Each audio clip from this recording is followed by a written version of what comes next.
Oh, so that is funny that he said.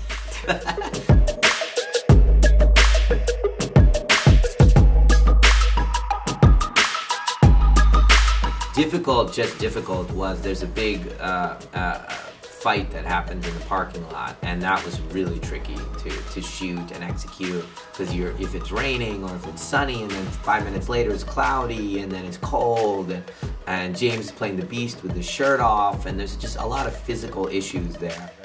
I think the Beast was the most difficult because he's more animalistic than he is humanistic, and physically he was difficult to play just because I always had to be pumped and I always had to do all that stuff. That was taxing. Oh my god, he's so chilled out.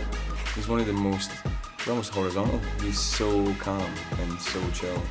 And he brings a really profound sadness and tiredness to the role, which is so moving. Well, I don't know what he's like not on my sets, but on my sets he's very, very nice to me, and he's always been a big brother to me.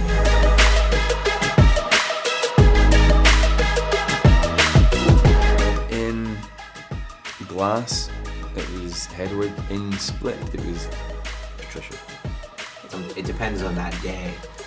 Probably today, Patricia would be my favorite. I just find her kind of delicious the way she's kind of a girl's girl, but you know, so religious and strict at the same time. But she really just wants to be one of the girls. And if you were wearing a nice skirt, she'd be like, "Where did you get that?"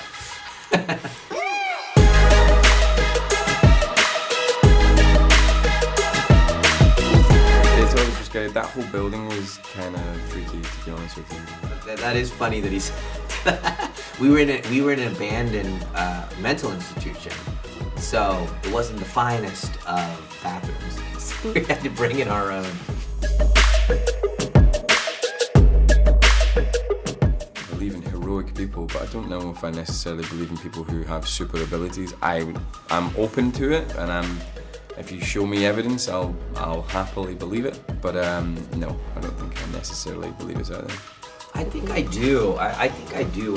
There's a you know, a sense of what we're capable of, and then we don't realize it. That we don't. Most of the time, we feel not very special, right? I mean, 99% of the time, we don't feel that special. And then, let's say you and I do something, or we think of something that's really extraordinary. We can convince ourselves that that's not true. And I do believe that there's like extraordinary things inside of us.